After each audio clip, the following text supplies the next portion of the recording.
play number 3, series number 1 here, guys. 1st and 10 from his 39 this time after the big pass interference. 4:59 left in the first quarter. As you can see, I'm running a stretch. I'm running it to the left side, staying in my I formation. I tend to like to try to stay in the I formation when I run my first series. Sometimes I'll be in the two tight ace back or single back set, the big single back. But normally I'd like to stay in the I, not show too much of what I have as far as my offensive scheme. You know, I'll show everything out of the I, but not all my others, especially out of my options and my shotgun plays if I can help it. So looking at this, I'm going stretch, I'm going weak side. Again, the reason I'm making that decision is 1, 2, 3 versus 1, 2, 3, 4 in this case. The reason it's 4 is because my center doesn't have to pull or block down for a pulling guard. He can actually reach the man on. So really I have a numbers advantage here. Now let's go ahead and go through the play, see what happens. Now we'll talk about stretch real quick. Usually stretch or even slice, or it's called inside zone in this play. It's usually called slice by most teams, or a slice type play. You're going to get a reach to the strong side or the play side. In this case, play side is to the weak side, so we're reaching to our left to the weak side. And each of these guys is basically going to take the first man to their left. If this guy is more head up, let's say this defensive end was lined up right here instead, what you're usually going to get in this situation is you're going to get a combination block working next level. So these two guys will combo on him, try to get movement on him, and one of them will release to the next level to pick up the linebacker. Usually in this case it would be the inside guy. Well, depending on what this backer does, if he comes under, it's going to be the inside guy. If he goes over the top, it'll be the outside guy. What you're trying to do here, guys, is create lots of movement, some sort of movement, whether it's forward push or some sort of lateral movement. You do not want to give up ground. You don't want to give up back movement, but you want to get some sort of movement. So getting them going right, left, or backwards themselves, you know, pushing the defense back. So in that case, what you're trying to do is, in this with the stretch, you're trying to get it to the outside, but more often than not, or a lot of times at least, you're giving your back the ability to cut back. If these guys, especially, you see how this guy is so far to the outside here, he's a full man over in like a 7 technique here. This guy usually would just wash him and drive him wide.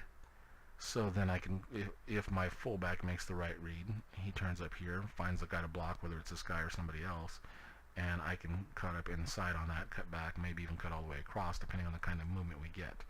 So we'll go ahead and run through this play, see what happens, and we'll discuss. And right there, boom. Just looking at it, it looks like I have the outside. So to me, this isn't a horrible decision, but I also see a nice inside crease here that maybe I should have hit. And the reason I'm saying that is this defensive player here is being played by the player. Look at his shoulders. He is faced the opposite way. Here I have this nice wall of white. All my white jerseys there. So turning up in here wouldn't be a bad job. Yes, there's this guy here who does have leverage. But what I could do is come in here and then break just inside of that and have myself a nice big play, because this guy's occupied here. This guy's angle is cut off by that block as well. So this wouldn't have been a bad decision to make. Let's go ahead and keep running through this and see what does happen. So I get to the outside here, and we get just enough of a block there for me to get outside him. My fullback doesn't find anybody. But what really kills me, alright guys, you can see that guy's coming to make the tackle right there. I get like 1 yard, 2 yards maybe at most. No, I get 0. Okay. So, as you can see there, my receiver, and this is a big bad thing for me, as you can see. I hate that. Receiver does not block at all. And my fullback really didn't have time to get out there. My fullback is really looking up there, which is where he should be looking. So my receiver doesn't make it. Boom, I get tackled. I get 0 on the play. So as far as decision making, I'm going to go ahead and still give myself the 1, because even though I did have that little crease up inside, which would have been, I think, a great decision actually if I'd seen it, this isn't a bad decision either. I follow my fullback. These guys all have their blocking still. They all make the blocks here. It's this one-on-one matchup here that gets me killed in the end. Now, as far as success, of course, another 0. So this is a 1 point, a 50% failing grade, obviously, for this play. Play number 4, series number 1 here. I'm going with an isolation to the weak side here, over to the left. The reason I'm doing that is you like to run the ISO to the bubble. That's where you want to run it. And in this case here, there's 2 bubbles in this formation. There's a tinier bubble right here between the guard and center, and then there's this kind of nice huge one here. It's guard from guard to tackle, and as you can see, it's all the way from like about a 6-eye technique here, and all the way to a 1 tech here, or an A-gap technique. So it's a lot bigger bubble to this side. That's where you want to run the ISO. That's where you want to isolate your back on your linebacker, on the middle backer here, or actually the will backer in this case, and give yourself the best opportunity to have some space for your back. So what this is basically going to entail is you're going to get an out block right here, and you're going to get a drive-in block or a down block there. These guys should combo and work their way to the next level, and then just base blocks all across the board there. Fullback should isolate, and then your back should make the decision off of that block, whether to cut inside or outside. Oh, before I forget, 2nd and 10, ball on his 38-yard line. I had that no gainer the last play.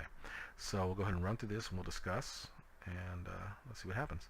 So as you can see, blocking across the board is pretty darn good. That's what kills me. My fullback basically gets stalemated, and basically I had nowhere to go, essentially.